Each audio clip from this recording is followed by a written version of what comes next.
Bonginkosi Madikizela is Saterdag as die nuwe Wes-Kaapse DA-leier verkies. Dit na Patricia de Lille se bedanking as ook faksiegevegte in die provinsie.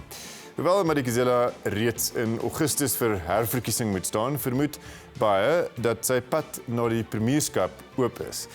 Bonginkosi, welcome to the show. Were you shocked by the mayor and former DA leader in the Wes-Kaap, Patricia de Lille's resignation last month? Well, I think most of us were taken by surprise, but we understood when she explained her reason for resigning. But I must say that it was a surprise for most of us. Does she have her eye on the premiership in 2019? Well, most of the people have a chance in premiership. Well, that's the question that she can answer. I'm not sure, but I do remember that when she was interviewed, she said she doesn't rule out the possibility of her putting her name in the hat for premiership. Okay, we are here to talk about you, but you know, when one talks about leadership elections in the Western Cape, most provinces in fact, factions come into play. You know, it is said that you are in the Helen Zille faction, that she backed you, that Ms. de Lille backed Sean August, who's been embroiled in substantial controversy over the last few weeks. I mean, are there factions? There are obviously factions in the DA in the Western Cape. Can they be reconciled? I only belong to one faction, and that's Blue faction. But there's tension, right? No, the truth is, I mean, it's common cause that when you go to elections, you'll always people who prefer a particular candidate, and other people who prefer a particular candidate. So it's common. But it gets dirty, you know. I mean, Sean August accused you of a smear campaign against him. You know, these reports of him, you know, leaking falsified information to the press and so forth. I mean, he pointed the finger at your camp, so to speak, and said it's a smear campaign. No, I mean, if you know how that came about, I mean, that information came directly from the report that all of us read, I mean, which was on the newspaper. And we had to follow up on that and investigate. So it's not an information or an accusation that is coming from a particular camp. And that is why we decided to take it seriously and, you know, refer it to the Federal Legal Commission. So it's not a matter that came from a particular faction or individual. We read about it and we took action. So the issue of race was part of conversations about this leadership contest from the get-go. You are quoted as having said that the DA doesn't need a black leader to win over black voters in the country. What is your stance on that? Do you really believe that? The Democratic Alliance need a good leader. Whether that leader is black, red, white, personally, it really doesn't matter. And I preface that argument by saying that if a black leader was a prerequisite for getting black supporters, the DA would never have been the second biggest party in South Africa under the leadership of Helen Zille and Tony Leon, when you had so many parties led by prominent black leaders. That's the point that I made. So what we need is a good leader. So it doesn't matter the color of that leader. Of course, I mean, it is an added advantage to speak the language of the majority of people that you want to attract, but it's certainly not a prerequisite. So that's the point that I made, and it's a point that I'm making.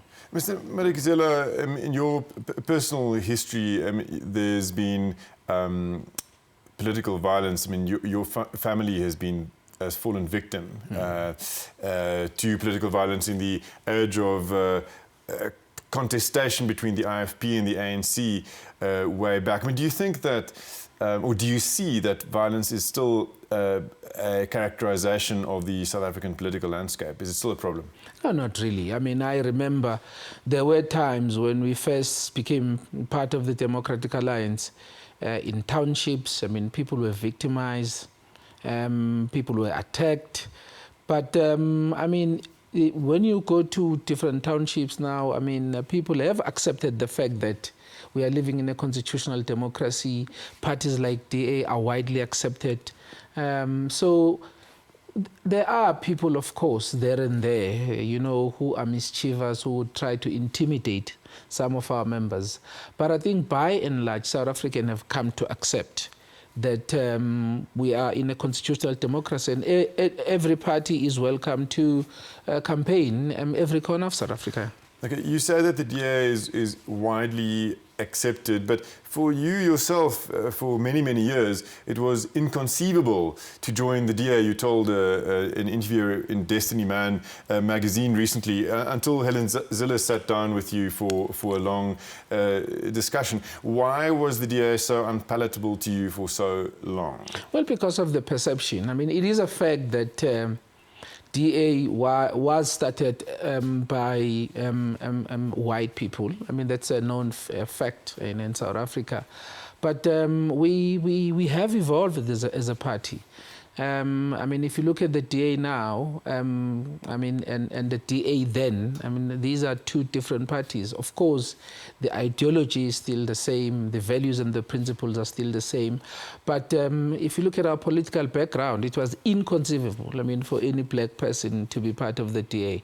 And it shows that we have come a long way as a country. And as I said, right now, this is the party that is accepted across the country in all the corners of South Africa, and it's a party that is planning to be in government in 2019. We know that is the plan, and we know that the DA is in government in a number of the most important metros already, and yet the party has failed to break through the 30% barrier nationwide, right? Why do you think that is the case?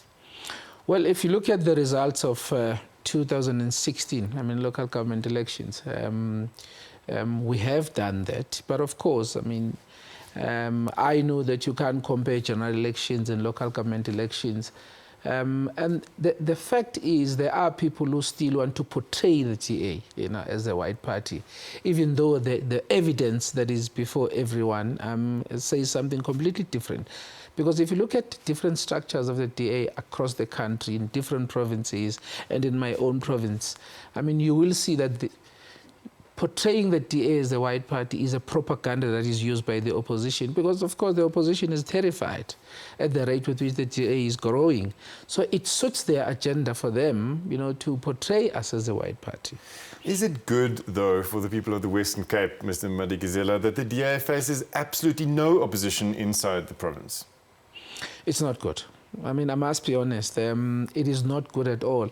You know, it's funny you should say that, because a couple of weeks ago I said it's not good to have a weak opposition externally, because the focus tends to be internal if you have a weak opposition. And that is why I've been calling, you know, all our colleagues to rally behind the bigger picture, the vision of the DA, that of becoming a government in 2019.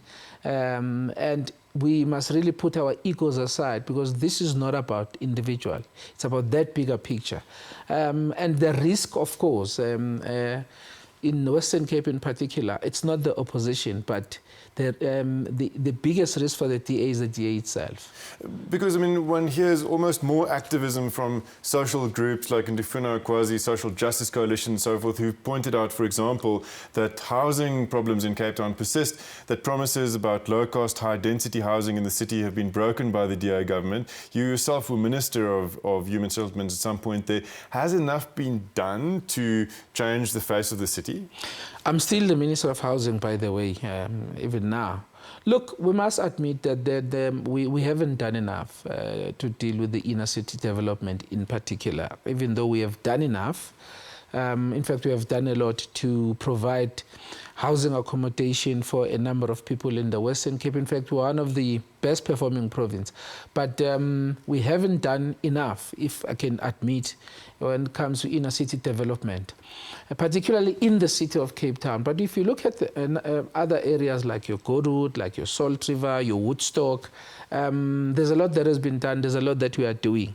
And we just have to make sure that we really use the parcels of land that we have within the city to really provide housing accommodation for many people who need it. One word, will you run for Premier?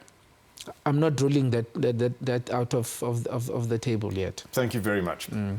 Dit was Bonginkosi Madikizela, die nuwe leier van die DA in die Wes-Kaap.